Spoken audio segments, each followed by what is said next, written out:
क्षेत्र की कथा का पूरा निकालिए।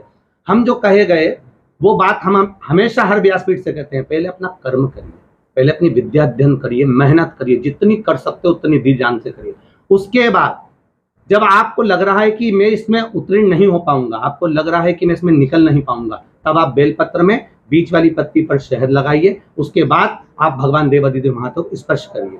अब आप शिव महापुराण के अंतर्गत उमाखंड का अगर स्मरण करेंगे, जिस समय माता पार्वती जी बाल्यावस्था में थी और सप्तऋषियों ने आकर माता पार्वती जी को समझाया कि हे जगत जननी, हे पार्वती जी, आपके लिए नारायण से सुंदर कोई वर नहीं है, ब्रह्मा जी से सुंदर कोई वर नहीं है, इंद्र से सुंदर कोई वर नहीं है। तब माता पार्वती जी उस समय पर डोली नहीं, उनके मन में भाव आया कि आखिर ऐसा क्यों कहा जा रहा है। पार्वती जी ने चित्तवृत्ति लगाकर फिर व्रत साधना करना प्रारंभ करी। हजारों वर्ष तक भूखी रही, प्यासी रही, अपनी सखियों के साथ वन में चली गई और वन में जाकर विराजमान हो गई। तो भी माता पार्वती जी की चित्तवृत्ति में यह बात नहीं आई। तो हरतालिका तीज व्रत में, छोटी तीज व्रत में, बड़ी तीज व्रत में हमारे यहाँ वर्णन आता है, निमाड़ी की पूजन का वर्णन आता है, छोटी सतुआ पूजन का वर्णन आता है। ये सब माता पार्वती से जुड़ा है। तब भी माता पार्वती जी के चित्त में बार बार भ्रम उत्पन्न हो रहा था कि आखिर मुझे शिव प्राप्त करेंगे कि नहीं करेंगे, शंकर मेरे होंगे कि नहीं होंगे, मैं शिव की होंगे कि नहीं।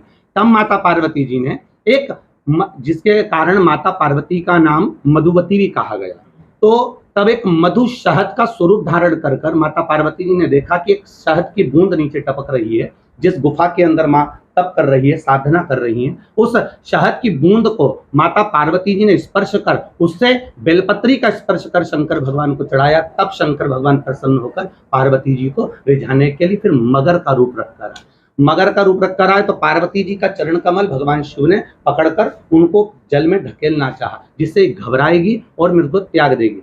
फिर भी माता पार्वती जी नहीं त्यागी। तब शिव जी ने आकर फिर वर दिया कि तुम अपने पिता के घर वापस जाइए, मैं आपको लेने के लिए। जो पूर्ण प्रयास हो जाता है, उसके बाद मधु और शहद का प्रयोग किया। तो ये गलत है, खंडन है, मतलब उसका ये तो लोगों ने जो आधी क्लिप काटकर भेजी है उसका आपको क्या लगता है कि सरकार, जो कांग्रेस की राजस्थान में बात की जाए, पेपर लीक की घटनाएं हो गई, तो सरकार को भी इस तरह का एक अनुसरण करना चाहिए कि नहीं हो पेपर लीक? राजनीति से तो हम इतना अंदर गए नहीं, क्योंकि राजनीति हम लोग करते नहीं है। प्रयास जब सफल नहीं हो तो सरकार को भी इस तरह के मापदंड, प्रयास तो सबको करना चाहिए।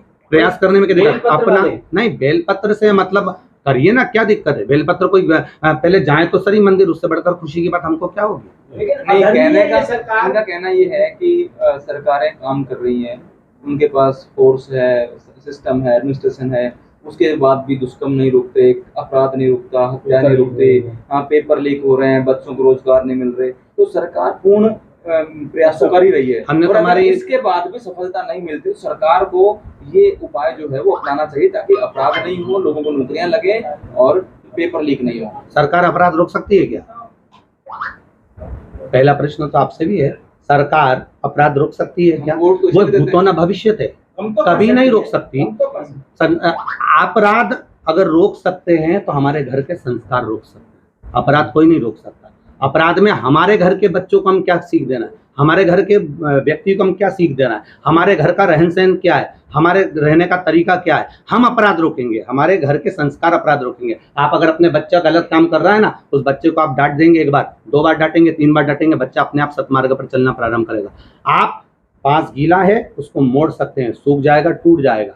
आज हम तो कहेंगे जितने भी बड़े बड़े औहदे पर बैठने वाले लोग हों या किसी भी गादी पर बैठने वाले लोग हों, वो अपने अगर श्रेष्ठ संस्कारों से जुड़े हुए हैं तो वो जिंदगी में कभी गलत काम नहीं कर सकते। जब गलत काम होगा ही नहीं तो फिर सोचना ही नहीं पड़ेगा। संस्कार वाली पुलिस बना देना चाहिए, वो संस्कार सिखाए, बजाय कि संविधान के अनुसार दंड। ना, संविधान तो जरूरी है। हमने ये थोड़ी ना कहा कि संस्कारवान होना चाहिए, पुलिस विभाग भी संस्कारवान हो, हर विभाग में संस्कारवान होना चाहिए। ऐसा कौन सा विभाग है जिसमें अगर एक टीचर अपने बच्चों को स्कूल में जाकर पढ़ा रही है, एक टीचर